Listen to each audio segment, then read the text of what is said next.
광야를 지나는 동안에 광야에서 치른 몇 가지의 전쟁들이 있거든요. 우리 그것들을 몇 주 동안 나누려고 합니다. 83페이지. 83페이지.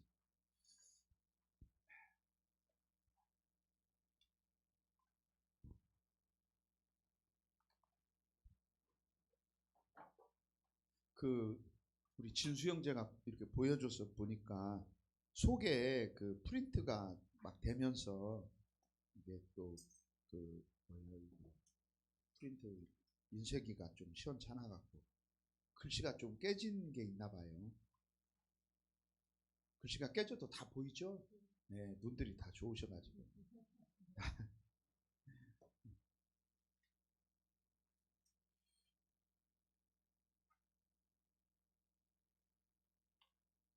자, 우리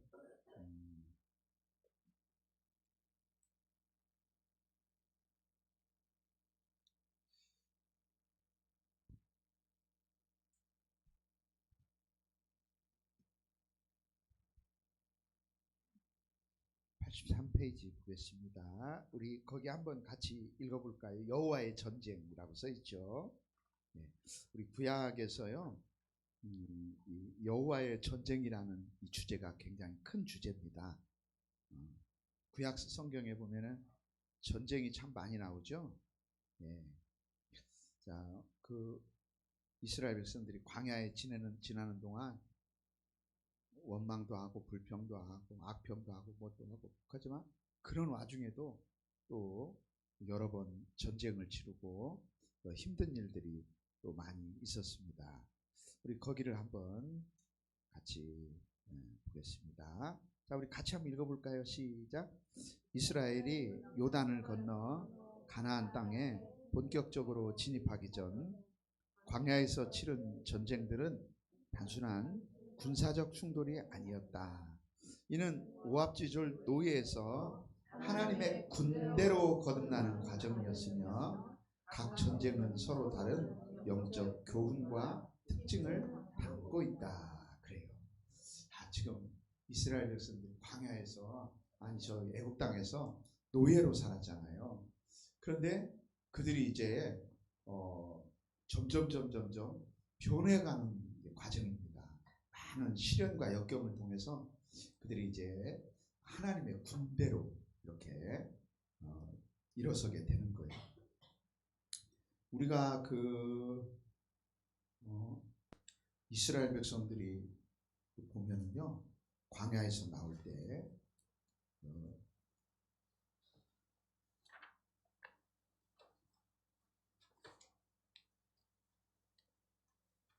고난을 통해서 그 땅에서도 훈련을 많이 받았지만은 하나님이 그들을 이끌어서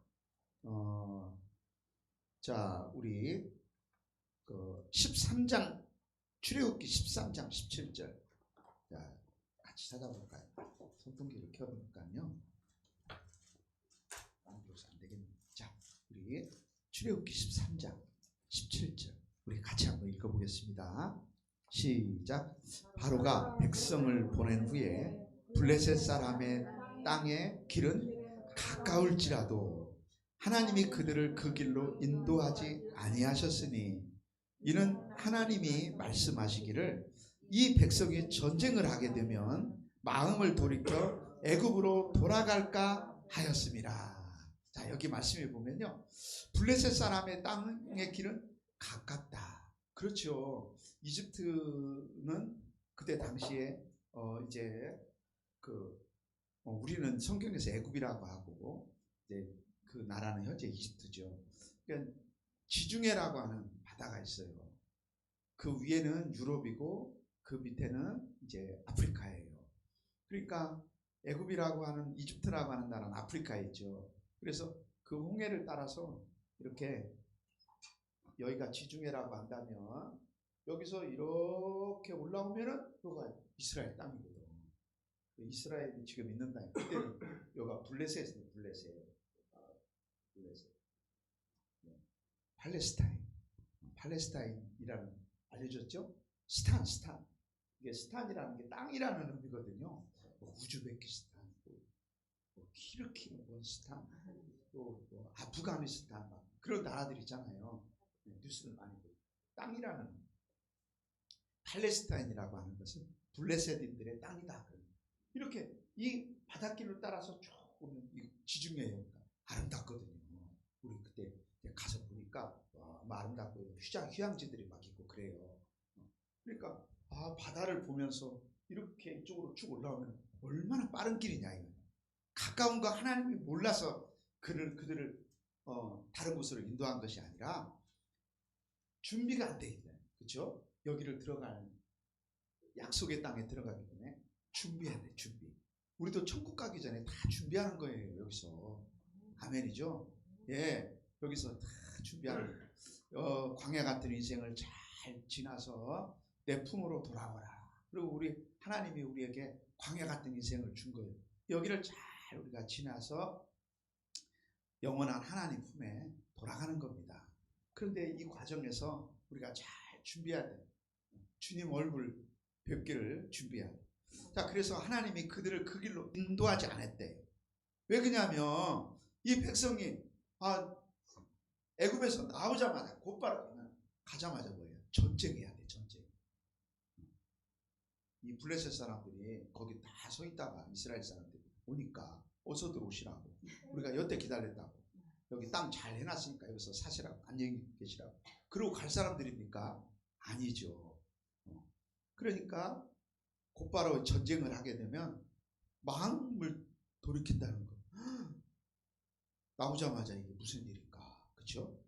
그래서 애굽으로 돌아간다. 다시 어때요? 세상으로 돌아간다. 하나님이 우리 신앙생활 하는 것도 단계별로 시련을 주죠. 서서히, 그렇죠? 시련을 주면서 우리를 성장시켜 가시죠. 자, 그래서 하나님께서 18절, 우리 17절만 읽었죠? 18절 읽어볼까요? 시작. 그러므로 하나님이 홍해의 광야길로 돌려 백성을 인도하심에 이스라엘 자손이 애굽 땅에서 대열을 지어 나올 때에, 그래요. 홍해 광야길로 그 방향을 돌리는 거예요. 다 하나님의 선하신 계획과 목적이 있어요. 왜 이스라엘 백성들 우리 지난주에랑 쭉 보니까 왜 우리를 광야로 인도해서 여기서 다 죽게 하냐? 그죠? 불평하죠. 그렇죠? 그러나 우리가 성경을 자세히 하나씩 읽어보면 다 하나님의 뜻과 섭리가 있어요. 예. 우리가 이것을, 그러니까 우리 신앙생활을 하면서 점점 우리가 하나님 말씀을 듣고 또 기도하고 또 하나님의 뜻을 이렇게 하나씩 깨달아가면서 나를 인도하시는 하나님을 신뢰하는 거죠. 그렇죠? 신뢰하는 거야. 또 하나님께서 선한 길로 인도하실 것이다. 또 복되게 하실 것이다. 그 하나님을 신뢰하고 쭉 따라가는 거예요. 왜 그렇죠? 왜 그렇죠? 21절 읽어볼까요? 시작. 여호와께서 그들 앞에서 가시며 낮에는 구름 기둥으로 그들의 길을 인도하시고 낮에는 불 기둥을 그들에게 비추사 낮이나 밤이나 진행하게 하시니 낮에는 구름 기둥 밤에는 불 기둥이 백성 앞에서 떠나지 아니하니라. 아멘. 제가 제 개인적인 그런 체험 몇 번 이야기했죠. 강대상에서 기도하는데 제 앞에서 정말 제가 이렇게 신학교 가면서부터 지금까지 지나온 길을 하나님이 0.1초 만에 보여주는 거예요. 정말 신기하죠. 그렇죠? 1초도 아니야. 그냥 필름이 지나가듯이 딱 순식간에 지나가는데 내가 깨닫는 거예요. 지금까지 지나온 내 인생이다. 그러면서 통곡이 얼마나 하나님 앞에서 놀랍기도 하고 또 감사하고 그래서 참 많이 울었네요. 그날 저녁 때. 그러니까 하나님이 앞서 인도하시는 거예요.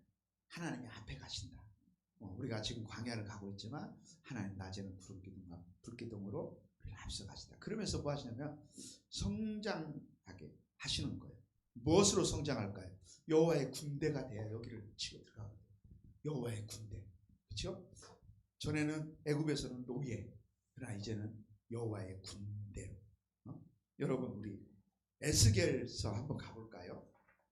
에스겔서 37장 거기 보면 유명한 그 에스겔의 환상이 나오죠. 나와요. 네.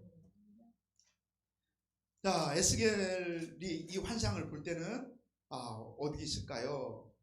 에스겔은 나라가 멸망해가지고 바벨론 땅에 끌려갔어요. 정말 이스라엘 백성들이 소망이 없던 그때예요. 그런데 37장 1절에 보니까 여호와께서 권능으로 내게 임재하시고 그의 영으로 나를 데리고, 그러니까 신비로운 일을 경험하는 거예요. 골짜기 가운데 두셨다. 하나님의 영이 그를 번쩍 들어갖고 났는데 그 자기 앞에 뭐가 있냐면은 이제 깊은 계곡이 보이고 거기에 골짜기가 보이는 거예요. 자, 거기에 뭐가 가득하대요? 뼈가 가득해. 뼈. 2절 읽어봅니다. 시작. 나를 그 뼈 사방으로 지나가게 하시기로 본즉 그 골짜기 지면에 뼈가 심이 많고 아주 말랐더라. 이 뼈들이 말이죠. 그러니까 이제 시신들이 살은 다 없어지고 뼈만 있는데 그 뼈가 얼마나 심이 많고 그리고 빼짝 말라있는 거예요.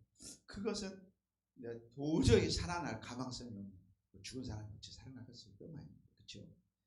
이스라엘의 절망적인 상황, 소망 없는 골짜기 상황. 그 골짜기에 그 소망이 없는 것은 현재 이스라엘의 상황 같은 거예요. 하나님이 말씀하는 거예요. 그가 내게 이르시되 인자야 이 뼈들이 능히 살 수 있겠느냐 하나님이 물어보셨어요. 그죠? 내가 대답하되 뭐라고 대답했나요? 주 여호와여 주께서 하시나이다. 이거죠. 지금 안 살아날 것 같거든요. 그러니까 아멘. 당연히 살아나죠. 이렇게 하는 게 주님이 아시지 그걸 제가 어찌 알겠습니까? 그죠? 우리가 어떤 상황이 안 믿어질 때, 자, 우리 주님이 이렇게 말씀하십니다. 4절 같이 읽습니다. 시작. 또 내게 이르시되 너는 이 모든 뼈에게 대언하여 이르기를 너희 마른 뼈들아 여호와의 말씀을 들을지어다. 무슨 뼈다귀가 무슨 사람 말을 알아듣습니까? 그렇죠? 그런데 그렇게 하라는 거예요. 하나님이 이 마른 뼈들아 여호와의 말씀을 들어라. 뼈다귀에 귀가 있을까요? 없을까요? 해골에 구멍이 뻥 뚫려 있지 귀 없죠. 그렇죠? 제가 해골 봤거든요. 실제로 없죠. 그런데 하나님 말씀을 외치라는 거예요. 기적이 일어나는 5절 읽습니다. 시작. 주 여호와께서 이 뼈들에게 이같이 말씀하시기를 내가 생기를 너희에게 들어가게 하리니 너희가 살아나리라. 아멘. 살아나리라. 힘줄이 생기고 살이 입히고 가죽이 덮이고 그 속에 생기가 들어가요. 살아나는 거. 내가 여호와인 줄 알리라. 하나님이 기적과 능력과 기적으로. 정말 7절에 보니까요. 하나님의 말씀 따라서 순종하고 그렇게 외쳤더니 뼈들이 갑자기 탁탁탁탁 일어나면서 맞춰지는 거. 놀라운 일이죠. 맞춰지는 거. 그리고 정말 그 뼈에 힘줄이 생기고 살이 오르고 그 위에 가죽이 덮여. 그때 이제 여호와의 생기가 들어갑니다. 자, 그들이 뭐가 되는가 볼까요? 10절 시작. 이에 내가 그 명령대로 대언하였더니 생기가 그들에게 들어가매 그들이 곧 살아나서 일어나 서는데 극히 큰 뭐다? 군대가 돼. 군대. 여호와의 군대. 이 10절을 보려고 좋은 거예요.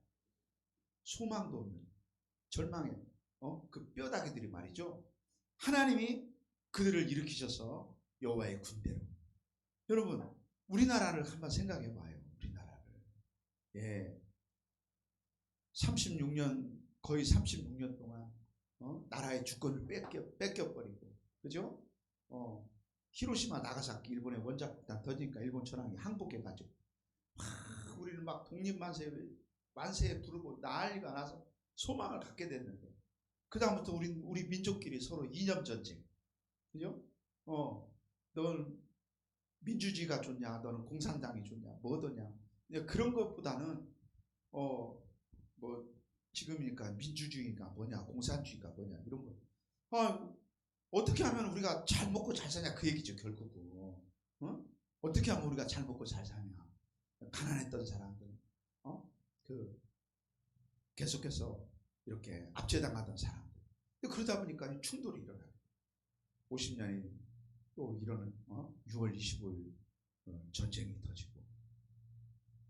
진짜 우리나라 얼마나 그 옛날에 그 사진들 보니까 산 다 불타버리고 완전히 폐허가 돼버리고.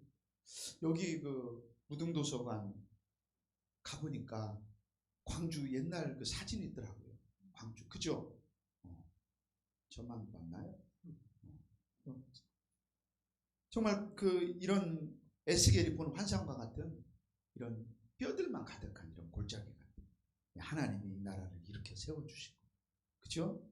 지금 우리가 뭐가 돼서 여호와의 군대가 돼가지고 열심히 기도하면서 또 교회마다 제가 보면 그러더라고요. 우리 목사님들 만나서 이야기하다 보면은 아무리 어려운 교회들도 다 선교하고 있어. 성도들도 없고 뭐다고 그래도 다 어딘가는 뭘 보내고 있어. 네. 그러니까 외국에 나가 있는 선교사님들, 목사님이 자기 돈으로라도 선교하고 있더라고. 다 만나보면 교회들마다 성도가 뭐 우리 교회 없어요, 우리 교회 가난해. 다른 데서 후원을 받을지라도 누군가 선교하고 있어. 우리 목사님들 만나고 이야기하면 다 그래. 우리는 어디 보내고 있어요, 어디 보내고 있어요. 그래. 여호와의 군대, 하나님의 나라를 위해서 일하는 하나님의 군대. 그렇죠? 우리 84페이지 가볼까요? 전투에 임하는 것은 누구다? 이스라엘 자손이야. 실제로 전쟁하는 것은 이스라엘 자손이죠. 그러나 그들은 뭐죠? 여호와의 군대. 그들의 전쟁은 누구의 전쟁이냐면 여호와의 전쟁이다. 여호와의 전쟁. 그래서 성경의 구약 성경에서 우리가 하나님을 이야기할 때 뭐냐면은 여호와는 용사시다. 우리 하나님이 용사가 되신 거룩하신 만군의 여호와 하나님이 그들과 함께 하시면서 친히 우리 대장 되신 구주 예수, 우리 그 찬양 부르잖아요. 구약 성경에서 항상 하나님이 앞서가신, 하나님이 앞서가신. 자, 애굽을 나온 직후 아까 우리 성경 읽었죠? 하나님께서 이스라엘 자손들을 약속의 땅으로 데리고 가시는데 가장 가까운 길로 인도하지 않으신 거예요. 아직은 그때는 그들이 하나님의 그 큰 군대로서 말이죠, 사명을 감당하기는 아직 어리다는 거예요. 그래서 그들은 훈련을 받습니다. 훈련을 받아요. 우리가 에베소서 그 6장에 가보면 하나님의 전신갑주 이야기가 나와요. 하나님의 전신갑주. 우리가 어떻게 하나님의 일꾼들이 될까? 하나님의 전신갑주를 입어야 해요. 그죠? 교회에 처음에 올 때는 정말 우리 동건이처럼, 그죠? 이제 걷기만 해도 지금 장로님 안이 뛰나요? 잘 뛰죠. 당연히 그렇죠. 어렸을 때는 우리가 엄마 아빠 난리가 엎어지기만 해도 난리 나네. 그죠? 엎어졌다. 그리고 이제 일어나고 한 걸음 뛸 때 얼마나 사랑스러워요. 그죠? 또 일어나고 또 일어나고. 그래 이제는 말을 배우고 뛰고, 그죠? 그러면서 하나의 이제 정말 완전한 인격체로 나이가 이제 딱 들면은 내가 국가에서 일할 지도자도 우리가 뽑고 우리 손으로, 그렇죠? 성장해 가는, 성장해 가는. 그러니까 우리 하나님의 사람들도 처음에는 교회에 오는 마치 아이가 성장하는 것처럼 하나씩 배우는 거예요. 모든 게 어색하죠. 이상한 노래 부르죠. 기도할 때 또 이상한 소리 하면서 기도하죠. 또 이렇게 목사님은 자꾸 손을 들라고 그래. 이 손 하나 올라가는 것이 얼마나 힘들어요. 9년 걸리더라니까 손 하나 올라가는. 두 손 들고 주여 한번 부르는데 9년 걸려. 그래서 9년이라도 걸렸으니, 그렇죠? 어떤 사람들은 평생 못하는 땀, 그것도 못하는 사람들이 있어요. 그러면서 성장해가요. 그러면서 어때요? 일꾼이 되는 거예요. 일꾼. 우리가 이제 집사직분 받으세요. 그러면은 이제 교회 일꾼이 좀 함께 일합시다. 그런 거죠. 그렇죠? 함께 일하자. 우리가 권사님 되고 장로님 되고 함께 일하자는 거예요. 성장해.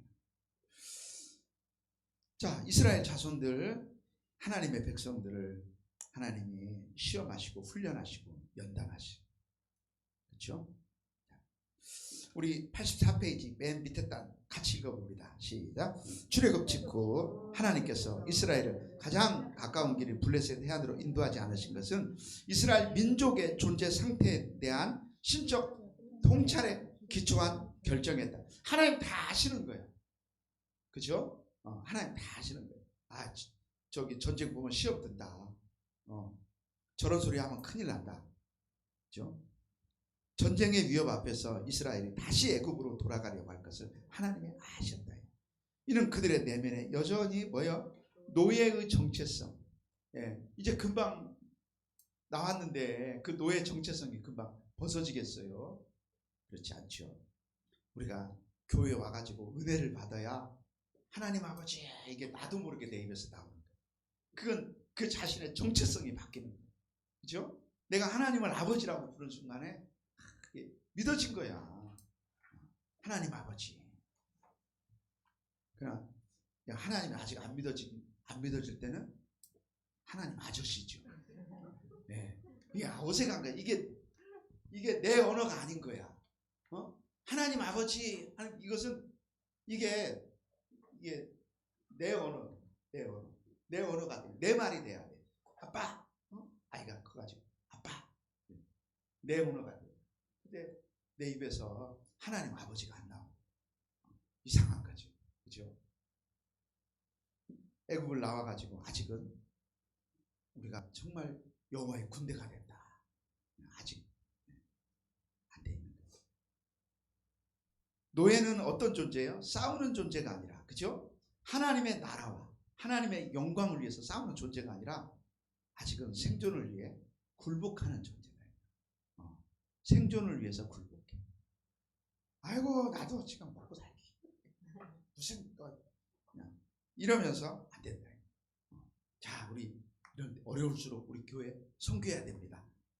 자, 세상에 우리 빛이 돼야 됩니다. 목사님이라 하세요. 그러지 않아. 그죠? 우리 하나님, 우리 한국 교회들 아까 조금 전에 이야기했죠. 그죠? 어려워도 힘들어도 항상 먼저. 자, 따라서 하나님은 먼저, 그죠? 넘어가 보겠습니다. 그들에게 싸우는 기술이 아니라 자신들이 누구에게 속한 존재인지를 가르치시는 거예요. 우리가 누구에게 속했나, 이 정체성.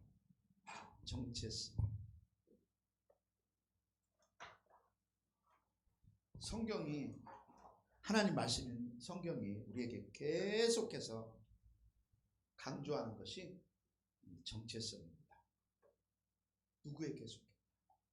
요한복음 1장 12절 영접하는 자 곧 그 이름을 믿는 자들에게는 하나님의 자녀가 되는 권세를 주셨다. 그죠? 베드로전서 2장 9절에 뭐라고? 너희는 택한 족속이요 왕같은 제사장. 하나님이 우리를 이렇게 불러주셨다. 출애굽기 20장에서 하나님께서 이스라엘 백성들에게 십계명을 주실 때 먼저 하시는 말씀이 뭐죠? 찾아보겠습니다. 출애굽기 20장.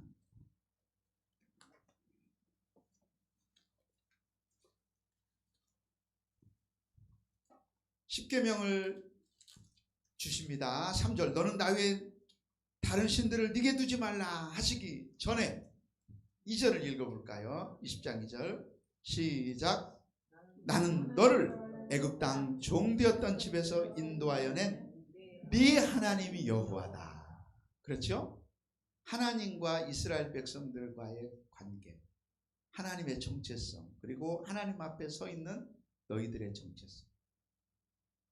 그 다음 3절에서부터 십계명이 나옵니다. 그러니까 십계명을 받아들이기 전에 우리에게 십계명을 주시는 분이 누구냐, 이거 누구냐?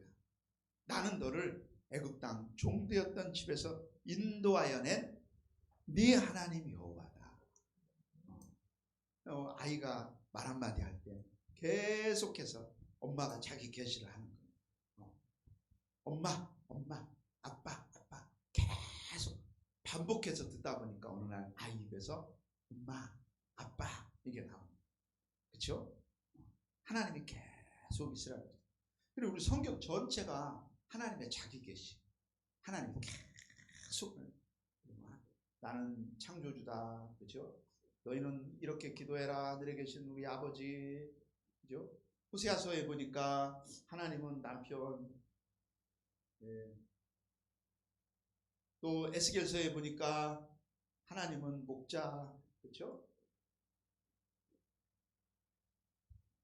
하나님이 계속해서 이렇게 말씀하시.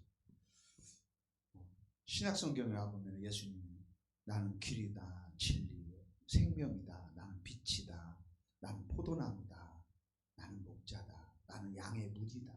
계속 예수님, 하나님이 당신을 말씀하시면서 그 하나님 앞에 서 있는 우리가 누구인가를 계속 이야기해 주죠. 듣고 또 듣고 평생에 듣던 말씀. 그래도 교회 와가지고 100번, 1000번, 10,000번 듣다가 입에서 주여 나오면 되는 거죠. 그죠? 어느 날 하나님 아버지 하고 눈물이 나오면 되는 거예요. 예. 부모님이 그 아이의 입에서 나오는 그 한마디를 듣기 위해서 계속 엄마 해봐, 아빠 해봐 하는 것처럼, 예? 계속 평생에 듣던 말씀 또 듣고 또. 자, 우리 보겠습니다. 홍해 사건은 거기 같이 읽어볼까요? 시작. 홍해 사건은 이러한 신학적 구조의 출발점입니다. 이 사건에서 이스라엘은 전투의 주체가 아니다. 자, 그들은 싸우지만은 그러나 주체가 아니다. 누가 주체냐? 하나님이시다. 그들은 단지 구원을 목격하는 존재로. 자, 여기서는 이제 이스라엘 백성들이 애굽을 처음 나올 때는요, 할 수 있는 게 아무것도 없어요. 그 바로가 보낸 그 애굽의 정예 부대가 쫓아오는데요. 그걸 어떻게 당할 수가 있겠어요? 아무것도 할 수 없죠. 그때 이제 하나님께서 너희는 가만히 있어. 내가 하나님 됨을 알지어다. 우리 출애굽기 14장 가보겠습니다.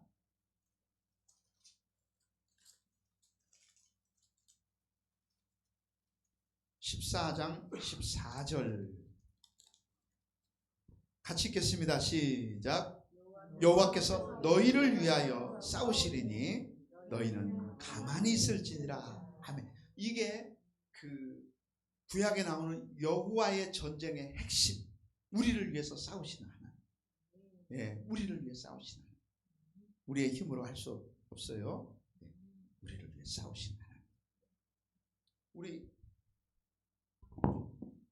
여호사밧의 기도가 나오죠. 여호사밧.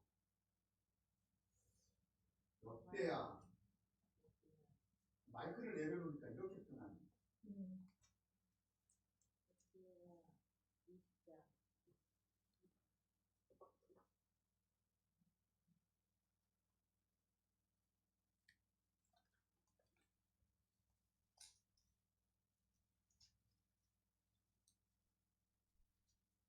여호사밧.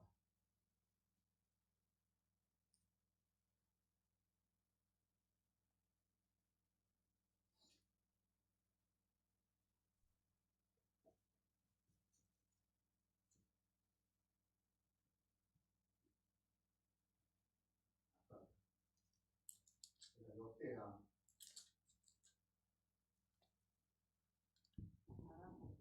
역대야 16장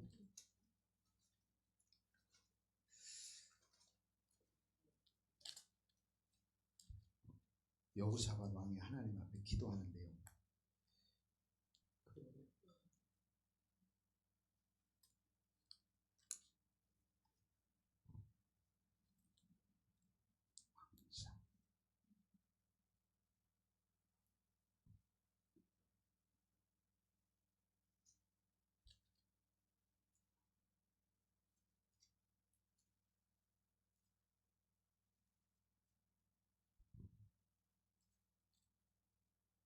여호사밧의 기도가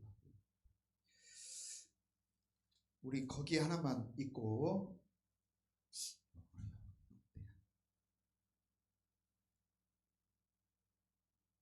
자, 우리 20장, 역대하 20장. 헷갈렸어요. 역대하 20장 12절 같이 읽어볼까요? 시작. 우리 하나님이여 그들을 징벌하지 아니하시나이까. 우리를 치러오는 이 큰 무리를 우리가 대적할 능력도 없고 어떻게 할 줄도 알지 못하옵고 오직 주만 바라보나이다. 아멘. 자, 15절로 가봅니다. 15절 같이 읽습니다. 야시엘이 이르되 온 유다와 예루살렘 주민과 여호사밧 왕이여 들을지어다. 여호와께서 이같이 너희에게 말씀하시기를 너희는 이 큰 무리로 말미암아 두려워하거나 놀라지 말라. 이 전쟁은 너희에게 속한 것이 아니요 하나님께 속한 것이니라. 아멘. 자, 12절에서 정말 이 큰 무리를 우리는 대적할 능력도 없고 어떻게 할 줄도 알지 못하고 오직 주만 바라봅니다. 그 주만 바라본다는 그 고백. 그리고 15절에 응답이 온 거죠. 이 큰 무리로 말미암아 두려워하거나 놀라지 마라. 이 전쟁은 너희에게 속한 것이 아니고 하나님께 속한 것이니라. 자, 이런 말씀들이 전부 다 구약에 나타난 하나님의 전쟁, 여호와의 전쟁의 성격을 우리에게 보여주고 있다라고 하는 겁니다. 자, 그래서 우리 이제 아까 85페이지 거의 읽다 만 거. 자, 여호와께서 너희를 위하여 싸우시리니라는 선언은 이후 모든 전쟁을 해석하는 신학적 원리로 기능한다. 그래요. 하나님이 싸우시는 거예요. 전쟁만이 아니라 우리 인생도 그렇죠. 그렇죠? 하나님이 항상 우리를 위해 싸워주시는 거죠. 자, 이 단계에서 이스라엘은 승리의 경험을 갖지만 그 승리는 그들의 능력에서 비롯된 것이 아님을 철저히 각인받는다. 그 배우는 거예요. 아, 우리는 아무것도 할 수 있는 것도 없고 또 할 줄도 모르는데 하나님께서 저 애굽의 큰 군대를 바다에 쳐놓으신 걸 보면서 아, 우리 하나님이 우리를 위해 싸우시는구나. 이 승리는 오직 하나님께만 영광을 돌려야 됩니다. 이런 것들을 배워가는 거죠. 이제 우리가 첫 번째 전쟁을 출애굽기 17장에서 볼 건데요. 자, 먼저 거기 한번 읽어보겠습니다. 85페이지. 자, 애굽에서 나올 때의 전쟁과 아말렉과의 전투, 새롭게 이제 달라지는 것이 뭔가. 자, 거기 그러나 같이 읽어볼까요? 시작. 그러나 출애굽기 17장에서의 아말렉과의 전투는 새로운 국면을 보여준다. 여기서 이스라엘은 직접 싸움에 참여한다. 성장하는 거예요. 어린 아이가 뭐 하려고 그러면은 아빠가 너 지금 안 돼, 못해. 아빠가 가르쳐 줄게. 하나씩 가르쳐 주지. 그죠? 그냥 그 아이가 성장하면 한번 네 힘으로 먼저 해봐라. 그런 것처럼 출애굽기 17장에서 나오는 이 첫 번째 전투, 아말렉과의 전쟁. 여호수아가 거기부터 읽어볼까요? 시작. 여호수아가 군대를 이끌고 전장에 나가는 동안 모세는 산 위에서 손을 들어 하나님께 의지한다. 그래요. 자, 우리 출애굽기 17장으로 가보겠습니다. 자, 그 전쟁이 어떻게 되는가? 그 전쟁 뭐 너무 많이 들어봤죠. 17장 8절입니다. 그때 아말렉이 와서 이스라엘과 르비딤에서 싸우니라. 하나님이 야 싸워봐라. 싸우라고 명령을 하시고 9절 같이 읽어봅니다. 시작. 모세가 여호수아에게 이르되 우리를 위하여 사람들을 택하여 나가서 아말렉과 싸우라. 내일 내가 하나님의 지팡이를 손에 잡고 산꼭대기에 서리라. 나 전쟁을 수행하는데 임무가 있어요. 모세가 지도자지만 모세가 앞장서서 지팡이 들고 막 전쟁하는 게 아니라 여호수아를 내보냅니다. 자, 싸울 만한 사람들을 선택해서 앞으로 나가고 그 다음에 모세는 하나님의 지팡이를 잡고 산꼭대기에 서게 되는 거예요. 자, 어떤 일이 벌어질까요? 10절을 읽습니다. 시작. 여호수아가 모세의 말대로 행하여 아말렉과 싸우고 모세와 아론과 훌은 산꼭대기에 올라가서 싸움에 참여하는 자가 있고 산꼭대기에 올라가는. 11절 읽습니다. 모세가 손을 들면 이스라엘이 이기고 손을 내리면 아말렉이 이기다. 희한한 전쟁이에요. 이해가 안 되는 전쟁이야. 아까는 하나님이 애굽에 나올 때는 하나님이 처음 끝까지 전부 다 전폭적으로 하나님이 혼자 하셨어요. 그때는 뭐 했냐면 모세는 지팡이를 내밀고 있어요. 바다에. 그렇죠? 그러나 직접 애굽 군대와 싸우는 이스라엘 군대는 없었단 말이죠. 그런데 아말렉과의 전쟁에서는 모세는 여전히 하나님 지팡이를 잡고 사곡배기에 서게 되는데, 모세가 손을 들면 아말렉이 이제 패하는 거죠. 이스라엘이 이기는 거죠. 근데 사람이 어때요? 어떻게 손을 계속 들고 있어요? 12절을 읽어봅니다. 시작. 모세의 팔이 피곤해. 모세의 팔이 피곤해. 그렇죠. 우리 5분도 못 들고 있어요. 권사님, 팔 손 들고 1분이라도 버틸 수 있겠어요? 1분 들고 있기도 쉽지 않아요. 그래서 아론과 훌이 돌을 가져다가 모세 아래에 놓고 그가 그 위에 앉게 하고, 그리고는 아론과 훌 한 사람은 이쪽 한 사람은 저쪽에서 그 손을 들어준 겁니다. 세상에 손이 해가 지도록 내려오지 않아요. 함께 모두가 다 수고에 참여하는, 모두가 다 수고에 참여. 손을 왜 들고 있는 걸까요?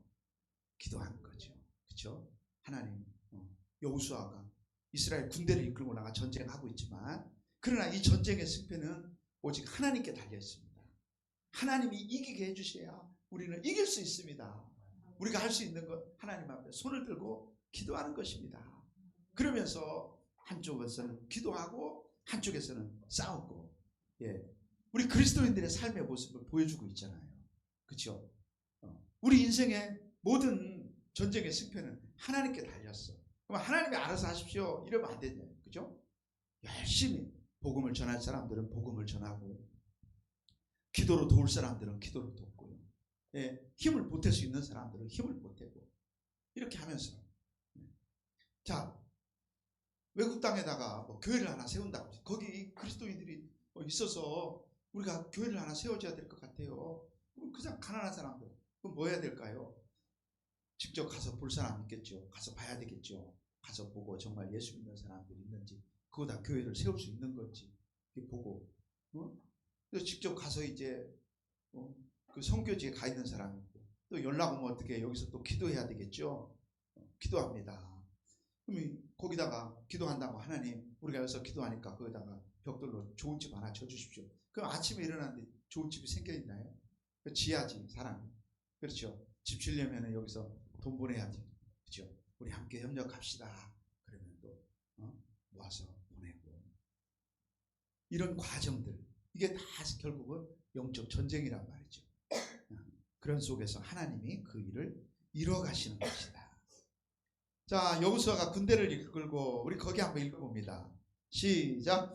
여호수아가 군대를 이끌고 전장에 나가는 동안 모세는 산 위에서 손을 들어 하나님께 의지한다. 이 장면은 인간의 행위와 신적 주권이 긴장 속에서 결합되는 신학적 구조를 드러낸다. 인간의 행위와 신적 주권, 우리 하나님의 주권, 우리도 하나님의 거룩한 일에 뭐 하냐면 참여하는 거예요. 참여. 고린도전서 3장 한번 가보겠습니다. 자, 고린도전서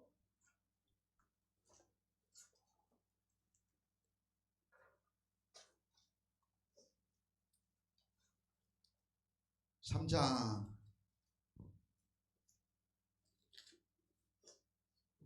6절 같이 읽어볼까요? 시작. 나는 심었고 아볼로는 물을 주었으되 오직 하나님께서 자라나게 하셨나니. 아멘. 나는 심었고, 여기서 나는 누군가요? 네? 최영재 집사님? 여기서 나는 최영재 집사님? 네, 바울입니다. 바울은 나는 심었고 아볼로는 물을 주었으되 자라게 하시는 분은 누구냐? 오직 하나님이시다. 아멘. 7절도 같이 읽어봅니다. 시작. 그런즉 심는 이나 물 주는 이는 아무것도 아니로되 오직 자라게 하시는 이는 하나님 뿐이니라. 아멘. 심는 이나 물 주는 이는 정말 아무것도 아닐까요? 중요하죠. 예, 하나님이 심고 물 주는 일에 참여시키죠. 그죠? 그러나 우리의 마음은 어때요? 하나님 앞에서 하나님 저는 아무것도 아닙니다. 이런 마음, 하나님 은혜입니다. 예? 고린도전서 15장 10절에 나오죠. 예.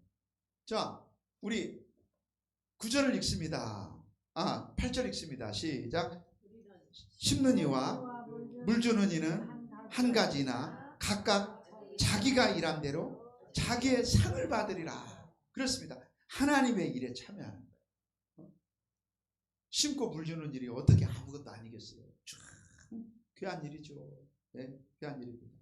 그러나 각자가 하나님 앞에서 자기의 일한 대로 상을 받는다. 참 9절에 놀랍고 복된 말씀이 있어요. 시작. 우리는 하나님의 동역자들이요 너희는 하나님의 밭이요 하나님의 집이니라. 우리는 하나님의 동역자들이다. 야 너도 좀 힘을 좀 보태라. 그래가지고 손을 대.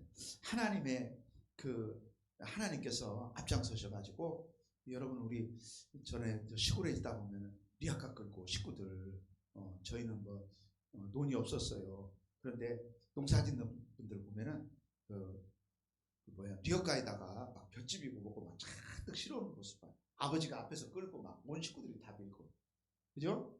네, 너도 좀 손 하나 얹어라. 그러면 손 하나 얹고 자잘자잘 해가면서 따라가는 거죠. 근데 하나님이 오늘 또 하나님의 구속의 역사를 이끌고 가시는 우리를 다 참여시키고, 우리 최영재 입사님도 거기다 손 얹고, 황금아 권사님도 손 얹고, 헵시바 권사님도 얹고, 손도 얹고, 발도 얹고, 머리도 얹고, 함께. 참 하나님이 우리를 하나님의 동역자로 삼아주셨다는 게 얼마나 감격스러운 일입니까? 그죠? 아까 고린도전서 제가 15장 10절 이야기했는데 이런 마음을 가지고 이런 마음을 우리는 하나님 앞에서 가져야 돼요. 자, 15장 10절 같이 읽어볼까요? 시작.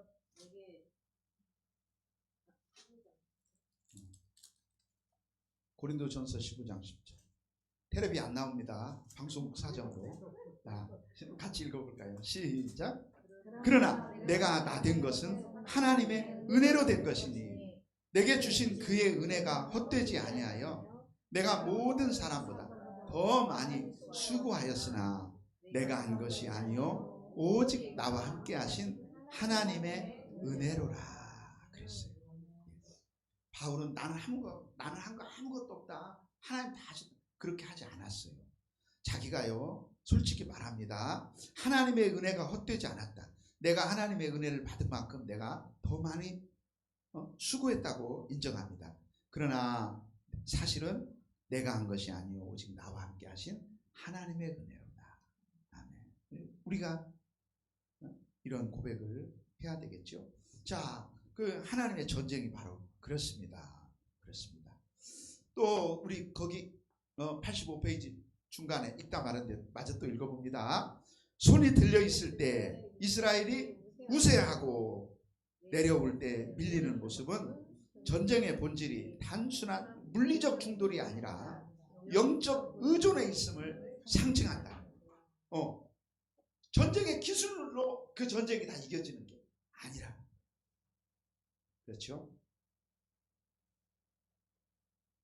영적 의존에 있다. 우리가 하나님을 의지하는 최선을 다하되 우리의 마음 중심 철저히 하나님을 의지하는. 마저 읽어볼까요?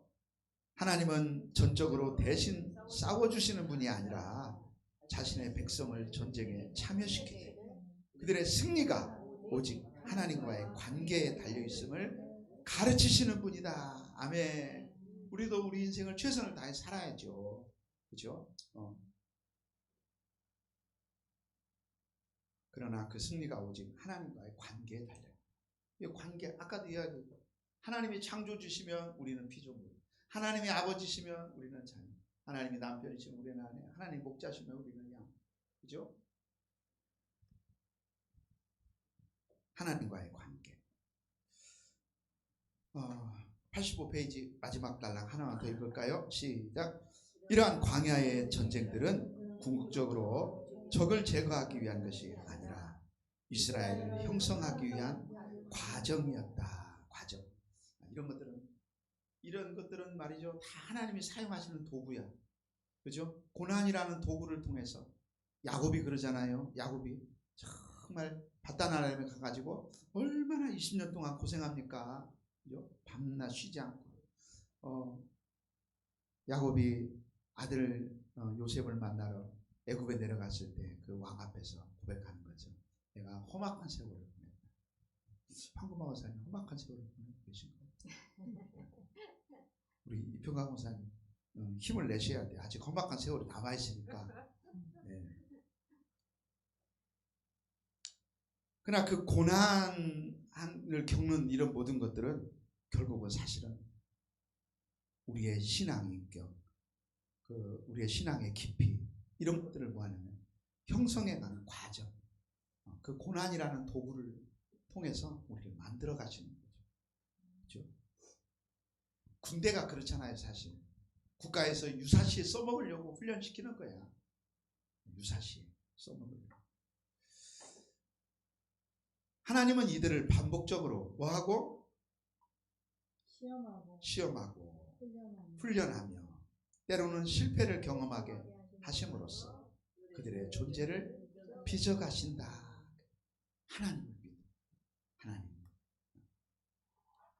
하나님이 잘 만들어 주실 줄로 믿습니다. 우리 고요한도 하나님이 잘 만들어 주실 줄로 믿어요. 우리 고준영 잘 만들어 주신 거 보니까 잘 만들어 주실 줄로 믿어요. 우리 영광이가 한동안 피아노를 치다가 안 치더라고요. 그래서 이제 냅두고 있어요. 영광아, 형아 옆에 가서 드럼 좀 배울래? 그랬더니 싫다고 그러더라고. 근데 이번 주에는 올라보니까 여기 형아 옆에 와 있대. 어느 날 마음속에서 또 이게 일어나면 하나님이 지켜보는 거예요. 하나님이 성장시키실 것이다. 하나님이 좋은 길로 인도하실 것이다. 하나님을 믿어드리는 것. 정말 하나님을 믿어드리는 것. 자, 이는 군사적 개념을 넘어선 신학적 선언, 하나님과의 언약 관계 속에서만 성립되는 존재 방식이다. 우리가 하나님과의 언약 속에서 신실하신 하나님, 그 하나님이 어떻게 해야 이루어 가실 것이다 하는 그 삶의 존재 방식을 하나님 가르쳐주는. 자, 오늘 또 우리 다 열심히 사셨죠? 또 우리가 하나님이 또 언약을 우리가 굳건히 믿고, 하나님 연약하고 부족한 우리 이 나라가 하나님 정말 연약하고 가난하고 뭐 할 때 하나님께서 잘 빚어서 이 21세기에 정말 열심히 복음을 전하는 나라가 되게 하신 것처럼, 또 우리 교회도 또 저와 우리 믿음의 식구들도 다 하나님의 거룩한 뜻 안에서 우리를 사용하여 주옵소서. 자, 오늘은 여기까지 공부하고, 또 다음 주에 아말렉과의 전쟁이 어떻게 되는가, 그 아말렉 이야기를 조금 더 이어서 보도록 하겠습니다.